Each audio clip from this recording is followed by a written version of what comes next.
enter at the high end of the market and then drive down the market as fast as possible.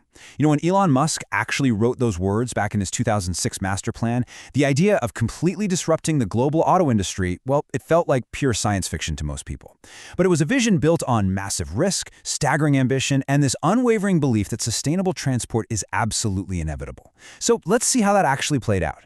Welcome to this explainer. Today, we're not just taking a stroll through a company's history. Instead, we are opening up a 2018 strategic audit to diagnose a tech giant that might literally be on the brink of disaster. We're going to break down the mechanics of Tesla to figure out if they're electrifying our future or if they're about to run completely out of energy. All right, let's dive right into this. Our roadmap today covers 5 key phases. 1. The master plan. 2. Building the ecosystem. 3. Running out of energy? 4. Navigating the roadblocks. And finally, 5. The race against time. Starting off with Section 1, the master plan, from vision to reality. A decade after that initial strategy, Tesla's ambition expanded way beyond just cars. They were looking at solar, heavy-duty trucking, and even full autonomy. But remember, they weren't operating in a vacuum here. They were actually surfing a massive, legally mandated wave, specifically the California zero-emission vehicle mandate. Think about it. When the most populous state in the U.S. forces the market's hand through strict regulation, it creates the absolute perfect macro environment for a company whose entire mission revolves around sustainable energy. Moving right along to Section 2, building the ecosystem, vertical integration. To really capture that mandated demand, Tesla's goal was to become the world's only vertically integrated sustainable energy company. And they actually pulled it off. They executed that original plan of starting premium with the Model S and driving down the market to the $35,000 mass market Model 3.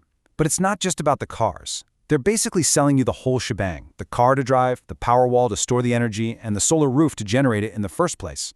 Now, how does all of that actually translate into dollars and cents? Well, breaking down their 2017 revenue, automotive is obviously the massive engine here, bringing in over $9.6 billion. But you definitely can't ignore the rest of the ecosystem.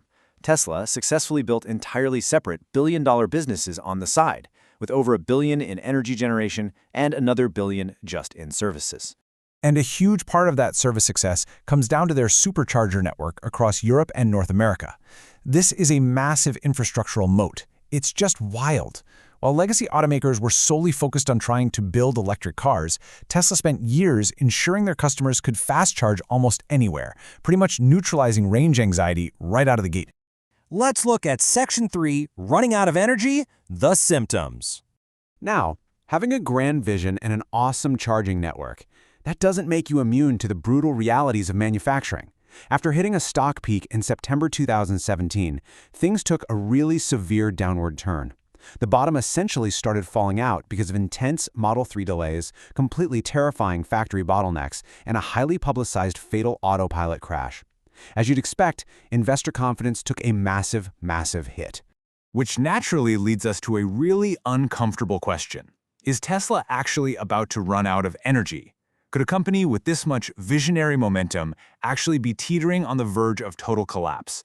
To really understand the severity of this threat, just take a second to process this staggering number: $10.17 billion. That was their aggregate principal debt at the end of 2017. When you combine stalled manufacturing with operating losses and $10 billion in debt, the threat of cash burn isn't just a minor concern anymore, it's a critical company-ending emergency. Let's shift gears to Section 4, navigating the roadblocks, rapid-fire diagnosis. Let's do a rapid-fire diagnostic on what's actually standing in their way, starting with a brutal internal tug-of-war. On one hand, Tesla is desperately trying to scale up operations and hire top tech experts. But on the exact opposite side, they are slamming full speed into a wall of factory bottlenecks and a terrifying dependency on single-source suppliers. And externally, the pressure is compounding fast. Using Porter's 5 forces as our lens, competitive rivalry is incredibly high. Look, Tesla used to totally own the EV space, but not anymore.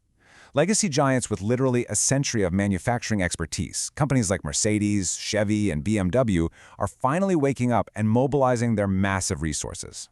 Add to that, the threat of substitutes remains high. Mass market adoption of EVs is absolutely not guaranteed yet. Traditional gas engines, hybrids, fluctuating fuel prices, these are all massive substitute threats that can so easily sway an everyday buyer away from picking a Model 3. And crucially, supplier power is just completely off the charts. Because Tesla pushes the absolute bleeding edge of technology with their batteries and their vehicle control software, they have to rely heavily on single-source suppliers for those hyper-specialized components.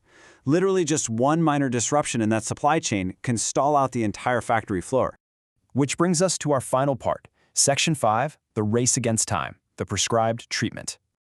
Okay, so $10 billion in debt, incredibly high rivalry, and stalled factories. This is not a theoretical business exercise anymore. They need a contingency plan implemented right now to avoid bankruptcy.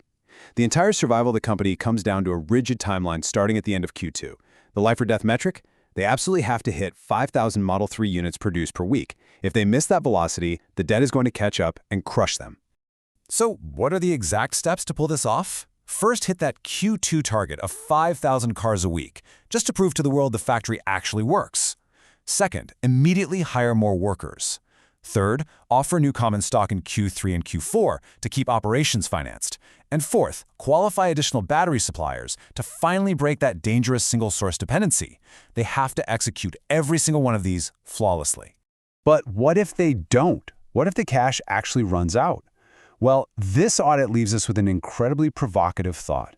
Even in the worst-case scenario of bankruptcy, Tesla's massive competitive advantage in data and autonomous driving might just make them an irresistible target.